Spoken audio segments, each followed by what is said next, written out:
بسم الله الرحمن الرحيم. guddoonka sharafta leh guddiga dib-u-eegista baarlamaanka iyo guddiga egrigba xildhibaanada labada aqal maanta dooda dastuurka dib-u-eegistiisa aan ku jirno cutubka koowaad marka hore assalaamu calaykum waraxmatullahi wabarakaatu.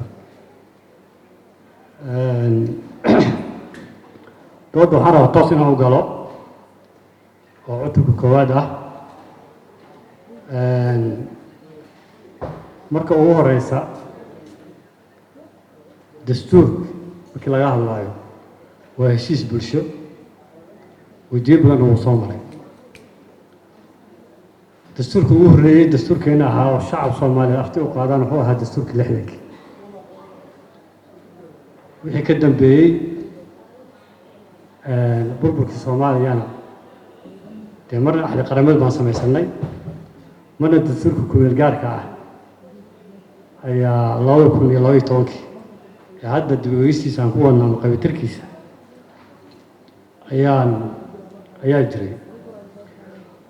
sideedaba waxaa jira waxyaabo asaasi ah oo mabaadi' ah oo u baahnayn in waqti la isaga lumiyo. waxaa ka mid ah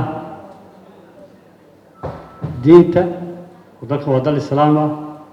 oo sunni ah ummad muslimiin ah ummaddan Soomaaliyeed meel walba ay joogto oo boqolkiiba boqol muslim ah. waxaa ka mid ah calanka oo marka xornimada aan qaadanay calankaas buluugga ah oo shanta xidig leh waxyaabaha aan laga hadlayna ka mid tahay. dad waxaan arkay aada uga duuday dadkii sameeyey marka Soomaaliya xornimada qaadanaysay ee awoowayaasheen ahaa ee dalkan gumaystaha ka xoreeyey mabaadi' iyo aragti ku samaysanaay oo maanta waxaan ku faanaynay aan heesano ah oo annaga aan isku burburinay hadda dib inaan u yagleelna aragno inaan wixii wanaagsanaa ee dadka awoowayaasheen ay soo qabteen oo waddankan u soo shahiiday u soo halgabay inaan annaga aan siyaabo sahlan ama luuqado jilicsan ama waxyaabaha iska mugta ku jira in la isku hoosgeliyo maaha. waxaa ka mid ah dhulka dadka Soomaaliyeed ay leeyihiin oo gumaystuhu kala qaybiyey. waxaa ka mid ah dadka Soomaaliyeed waa dad isku isir ah isku diin ah isku luuqad ah isku dhaqan ah. waxyaabahaas marka wax hadda dood in la geliyo u baahan maaha waxyaabaha asaasiga ah ama mabaadi'da dastuurkeena ka mid tahay. laakiinse waxaa ii muuqata qaabka hadda loo soo qoray qodobada qaarkood inay macnaha mugdi ku yari jiraan. xataa markaad fiirisid xagga qodobka diinta qeexaya oo ah qodobka koowaad islaamku waa diinta dowladda ayaa dastuurka ayaa ku qoran kan asalka ah. haddana waxaa lagu bedelay islaamku waa diinta dalka jamhuuriyadda federaalka Soomaaliya. dalku waa diintiisa way tahay laakiinse maadaama la isku xukumayo waa in lagu daro islaamku waa diinta dowladda iyo dalka jamhuuriyadda federaalka Soomaaliya. dowladdii waxa maamulaysa waa in xukunka inuu jiraa meesha lagu caddeeyaa oo keliya dalka keliya aan la dhihin wax waraaqa isaga qoran meesha ay noqon. qodobka kale Soomaaliya dii aan annaga dad muslim aan nahay oo sunni ah burburkii kadibna dee wax badan baa dhacay madaahibyo badan Soomaalidu iyo fikrado badan iyo wax xagdir iyo xoolo badan iyo dhibaatooyin badan baan la daal dhacaynaa si khilaafkaana ugu yaraado in meeshaasna madhabka shaaficiga ugu soo ururiyaan qaba asagana ayna dadkan marba dhinac u yaacin oo khilaafkooda ugu yaraado.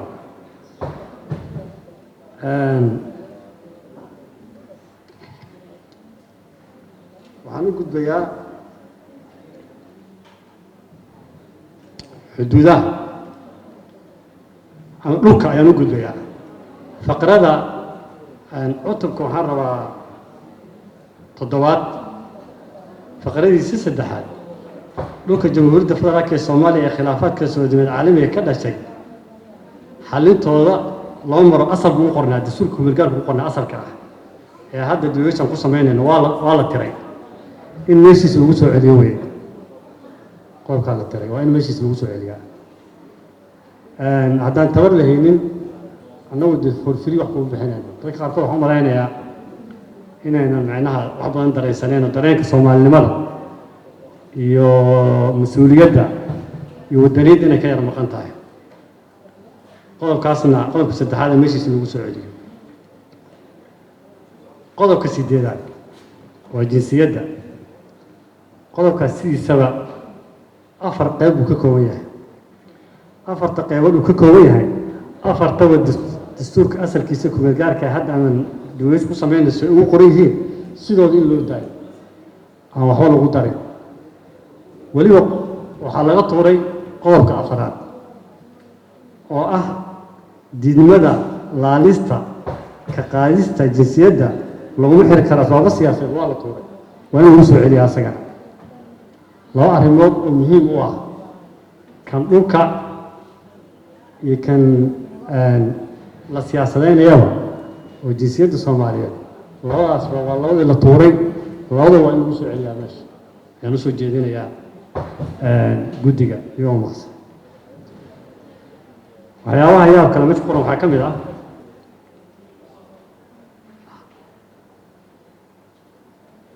qodobka sideed qodobka koowaad ah wuxuu sii raacinayaa waxaan rabaa wuxuu sii raacinayaa meesha la tiray wuxuu sii raacinayaa waxaa lagu nidaaminayaa jinsiyadda muwaadinka iyadoo la tixgelin gaar ah la siiyey dalalka aan deriska nahay iyo kuwa isku duruufta aan nahay fadlan eeg bogga 17aad ee warbixinta markii dal jinsiyaddiisu annagoo kale ah dad isku luuqada oo isku diin ah oo isku af ah oo isku dhaqan ah oo duruufo siyaasadeed gumaystu kala qaybiyey jinsiyaddiisu in sharci loo sameeyo loo baahan yahay waxaa daraasad lagu sameeyaa dalal ay isku duruuftaas oo kale yihiin ayaa daraasad lagu sameeyaa oo sideenoo kale isku luuqad ah oo isku diin ah oo isku af ah oo isku dhaqan ah oo qaybsamay oo la qaybiyey baan rabaa dalka noocaas ah sidee jinsiyaddiisu oo qaar ay qaxeen oo qaxootiyada iyo waddamada malaayiin ay ka kala aadeen carab iyo cadanba yurub iyo maraykanba loo kala aaday oo qaarkood ay maqan yihiin 50 sano 60 sano qaar 30 sano qaar 40 sano ay qaxeen oo intaasoo generation ay naga maqan yihiin waxaa loo fiiriyaa dal noocaas oo kale la raadiyaa laakiinse in daraasad nalooga dhigo Ethiopia iyo Kenya qaabka jinsiyadooda u samaystaan meeshaas waxaan u malaynayaa sharaf dhac way ku tahay guddiga duweynta dastuurka iyo khubarada kala shaqeysayba dad annaga waayo Ethiopia iyo Kenya isku luuqadna ma aha Kenya isku luuqadna ma aha isku qoomiyadna ma aha isku diinna ma aha Ethiopia sidaas oo kale isku qoomiyadna ma aha isku diinna ma aha isku luuqadna ma aha isku dhaqanna ma aha marka dal noocaas in jinsiyadda Soomaaliyeed waxaa lagu sameynayaa tixgelin gaar ah lagu sameynayaa dad nooca waddan dalal noocaas in la dhaho waxay ka dhac ku tahay sharafka baarlamaanka labadiisa aqal iyo guddiga qaabkay u daraaseynayaan daraasad noocaas intaas markaan ka gudbo warbixinta bogga 17aad intaan kusoo gabagabeyna bogga 17aad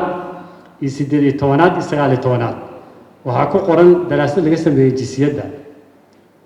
kullu waxay qeexayaan kow sharcigii 62 jinsiyadda Soomaaliya inay ahayd isir ab ahdi qarameedkii waxaa ku qoran jinsiyaddii inuu iyadana ahaa isir daraasaddii la sameeyey ama baarlamaankii 2010kii xog ururinta ummadda Soomaaliya laga sameeyeyna wuxuu ahaa lagu soo ururiyey isir waxa hadda marka shaki loo gelinaya ma garanayo waxaan rabaa inaan kusoo gabagabeeyo in jinsiyadda Soomaaliyeed ay tahay isir aabbo iyo hooyo ka yimid